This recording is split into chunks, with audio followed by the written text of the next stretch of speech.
Eto nga pala ang daan papunta sa langit. Ay hindi pala, papunta pala sa amin to guys. Mula dito sa highway ay may mahigit 1 kilometro ang lalakarin bago makarating sa amin. At ang daan ay sos, parang anumang oras pwede kang tangayin ng mumo. Imagine niyo na lang guys na maglalakad kayo ng gabi tapos wala kang dalang ilaw. Sulit, parang ghost hunting lang. Pansinin niyo guys, wala pong mga bahay dito. Tanging mga dahon lang ng puno ang iyong kakampi. Pero maganda dito guys kasi kahit tanghaling tapat, hindi mainit, protektado ka ng iyong kakamping dahon. Kung papipiliin ako sa dating daan o sa bagong daan, mas gusto ko pa rin dito guys sa aming daan. Charot, nakakainis, di nakakatawa. Parang ako lang masarap kahit di nakikita. Ay, ang gulo.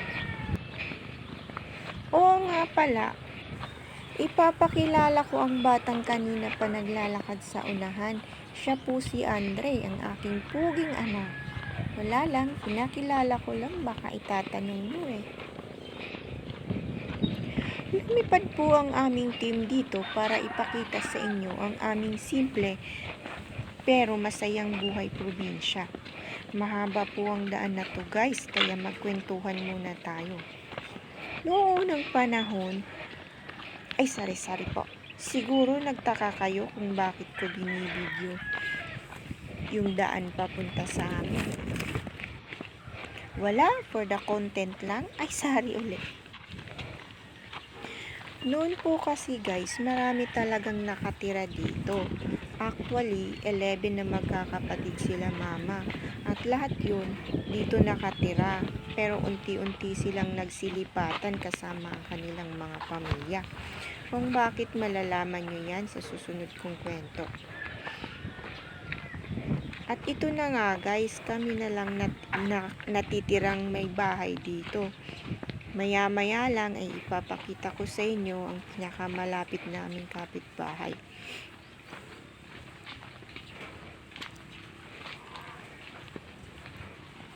Ayan po, puro puno po dito talaga at napakahabang daan.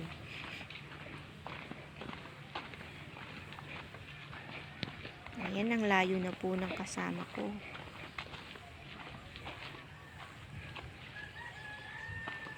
Ayan guys, nakita nyo po ba yon, yung mga bahay na yon? Kapitbahay namin yon. Mamaya din ay papakita ko sa inyo ang bahay namin. Doon pa sa may banda pa roon. Mahirap ang buhay dito guys, pero never po kaming umalis dito. Paano wala naman po kaming ibang lupa at lugar na pwedeng lipatan?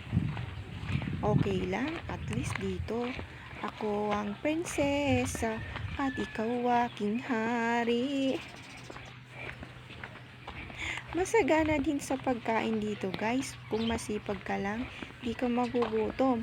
Maraming gulay, prutas at kamote, mga kamuting kahoy na pwedeng ibenta or kainin.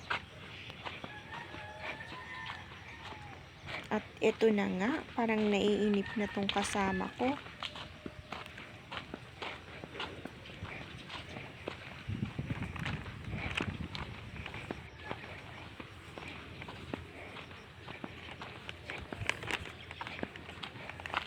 Ayan, malapit na tayo sa amin.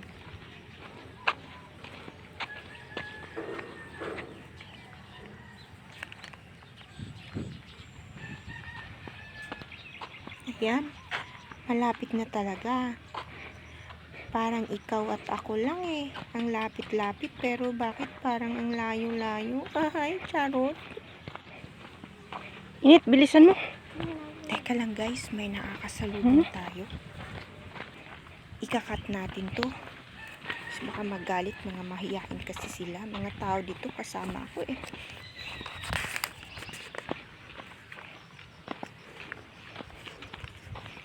Ayan oh, ayan kapitbahay namin uli oh.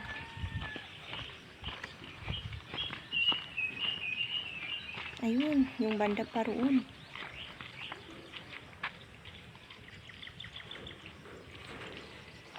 Yan.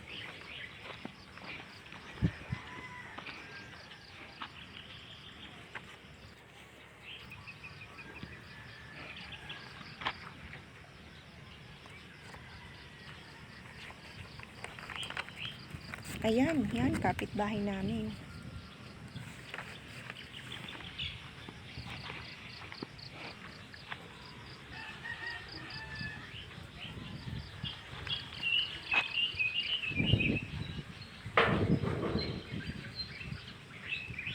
Ayan, kita nyo na ba guys, yung kapitbahay namin. Malapit ano?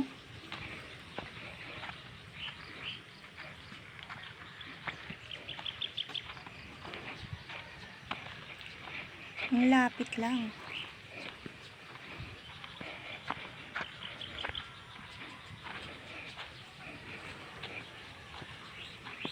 Ayan, mamaya-maya papakita ko yung bahay namin.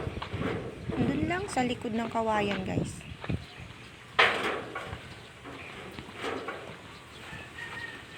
Hindi pa talaga makita.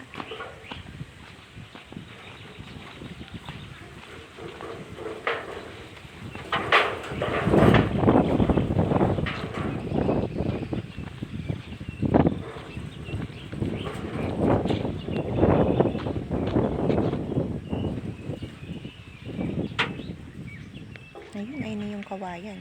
Yun yung kapitbahay namin guys. Oh. Yun, di ba?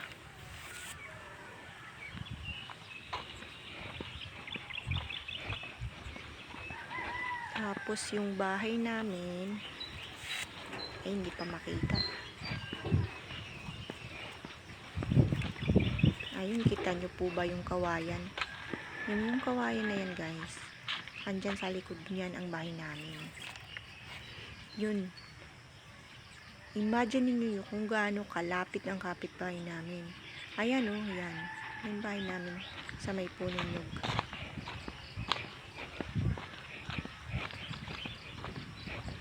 Layo na ng kasama ko.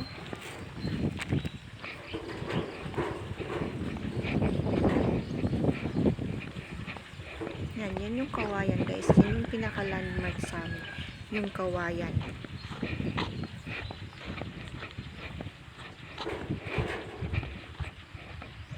Yan. Pag sinabing doon sa may kawayan, yan yung bahay namin. May kawayan. Taklo nakikita kong uod. O diba, ang lapit. Ang lapit sa kapitbahay.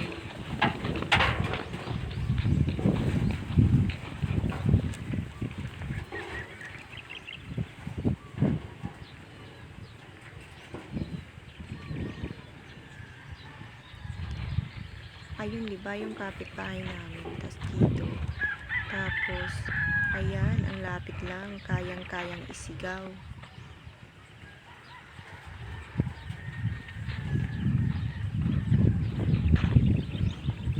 Ayan, malabo pa rin guys eh. Kung sa unahan ng kawayan guys, makikita yung bahay namin.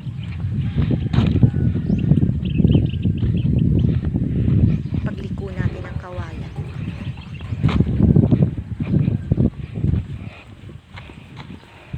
Yung anak ko ang layo na oh.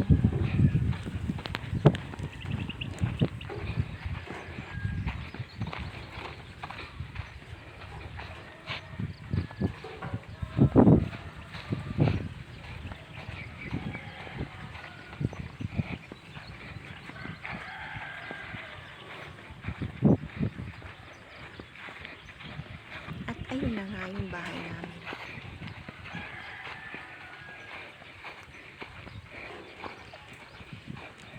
Sa likod ng kawayan.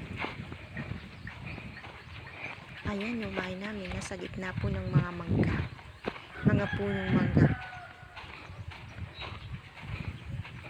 At yan po ang kawayan. At yan po ay sa likod po niyan yung pinapakita ko kanina na mga kapitbahay namin. Ayun, sinalubong tayo ng mga aso namin. Sa wakas, andito na tayo guys. Yun lang po muna.